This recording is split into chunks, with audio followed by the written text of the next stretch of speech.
என்னுடைய வாழ்க்கை ஸ்பாட் ஆயிடுச்சு. இப்ப நான் ஆசிரியர் கேட்டீங்களா, நான் வந்து ஆசிரியர் கேட்டீங்கன்னா ஒரு டீம் இலங்கை பண்ணாது. இலங்கை பட்டதாரி படிச்சாதான் நான் ஆசிரியர் ஒரு ஒரு அதிகாரியா இருக்குது. நான் படிச்சது பணம் இருக்கு எல்லாமே தள்ளி முடியும். அதுக்காக காசு போடுறேன். இங்க வந்து ஹைஸ்கூல் இருக்கா, ஹைஸ்கூல் போனாங்க, அதை கொண்டு வந்தாங்க. அப்ப ஹைஸ்கூல் இங்க எனக்கு எட்மா கேட்டுருப்பா கலந்துரை. இப்ப வீடு எனக்கு ஒன்னாவது வார்த்தையோட மாணிக்காட்டு ஒண்ணு இல்லை. எனக்கு ஒன்னாவது பார்த்தது உங்களால 55 வயசு எனக்கு 55 வயசு. நான் இந்த பள்ளிக்கூடத்துல படிக்கும்போது இந்த பள்ளிக்கூடத்து வயசு 30 வயசு. கரெக்டா சார்?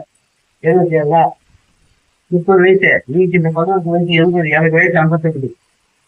ஓகே, இதெல்லாம் வந்து நீங்க சொல்றீங்க. நான் கருத்து 2வது பண்றான் என்னுடைய அனுபவம் தான்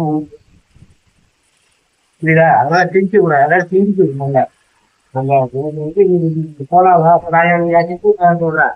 எனக்கு ஒன்னாவது பாட்டியார் சொல்றேன். நீங்க போய் அதே மாதிரி என் வயசு யாருன்னு சொல்லுங்க. இந்த மாதிரி ராமையன் ஒரு பாட்டியார் வந்தாரு, நல்ல மனிதர். அவரால் தான் இந்த மாதிரி நம்ம ஆம்பளை நீங்க சொல்லுங்க. அதுக்காக கொண்டு போவாரு. புரியுதா? இந்த மாதிரிலாம் ஒரு ஆசிரியர் நமக்கு கிடைச்சிருந்தா நீங்க கெட்ட கொச்சைகள் கைது போடுவாங்க. இனியா பாத்துக்கோங்க, கை தட்டு.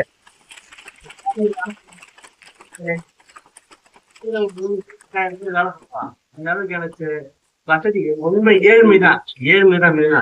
இன்னைக்கு ஏழ்மையா இருந்தா இந்த மாதிரி ஆசிரியர் இருந்தா ஏழ்மையா இருந்தா 7.5 போயிடலாம், நாளைக்கு படிக்கலாம், எல்லாம் பண்ணலாம்.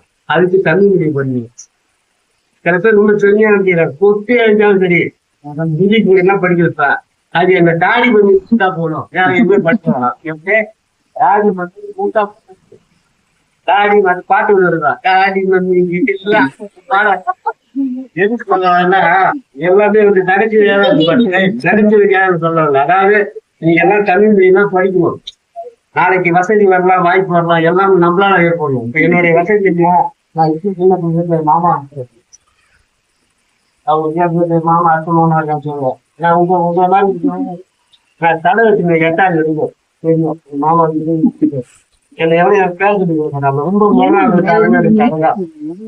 புரியுதா? உங்க வயசுல கரெக்டா எனக்கு அப்பா மொட்டை எடுத்து விட்டுனா நான் ரொம்ப ஒரு நல்ல ஒரு முறையான ஒரு நல்ல பையனா வாழ்ந்துருப்பேன். சரியை பிடிச்சிதான் போகணும். சரியை பிடிச்சிதான் போக முடியாது. ஆட்டிக்கு இவ்வளவு கீழ்ச்சி போய் கஷ்டமாயிடும்.